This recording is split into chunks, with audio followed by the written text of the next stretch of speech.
दोस्तों, आप सभी को मेरा सादर नमस्कार। आज हम इस वीडियो में मंगलवार व्रत की कथा को जानेंगे। बहुत समय पहले किसी नगर में एक निसंतान ब्राह्मण दंपति रहते थे। कोई संतान न होने के कारण पति पत्नी बहुत दुखी रहते थे। एक बार ब्राह्मण ने वन में जाकर बजरंगबली की पूजा करने का निश्चय किया।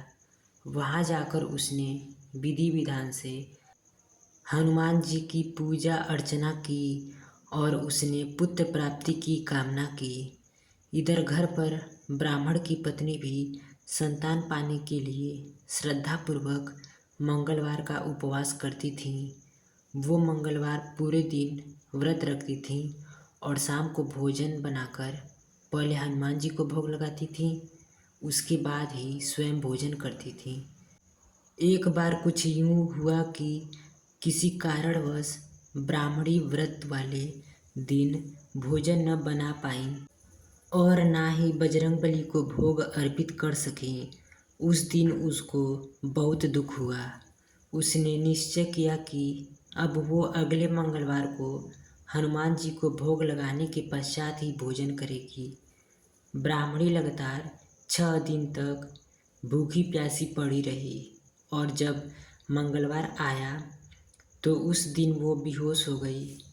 हनुमान जी की उसकी आस्था व लगन देखकर बहुत प्रसन्न हुए।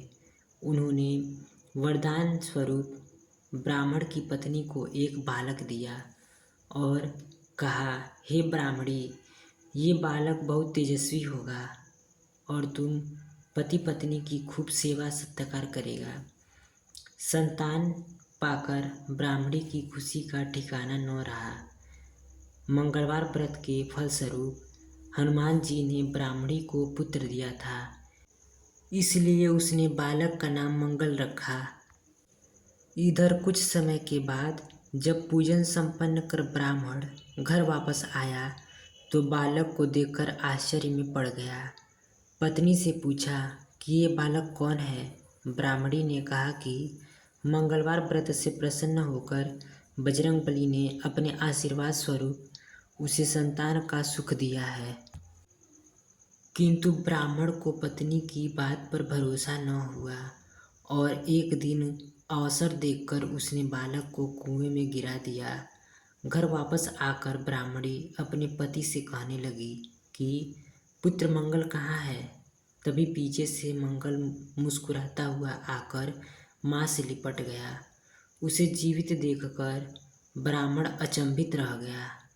उसी रात बजरंगबली ब्राह्मण के सपने में आए और कहने लगे कि ये संतान उन्होंने दोनों की उपासना से प्रसन्न होकर वरदान स्वरूप दिया है। सच्चाई जानकर ब्राह्मण बहुत खुश हुआ और तब से ब्राह्मण दंपति हर मंगलवार को श्रद्धापूर्वक व्रत रखने लगे और तभी से संतान की प्राप्ति के लिए मंगलवार को व्रत रखने का प्रचलन प्रारंभ हुआ।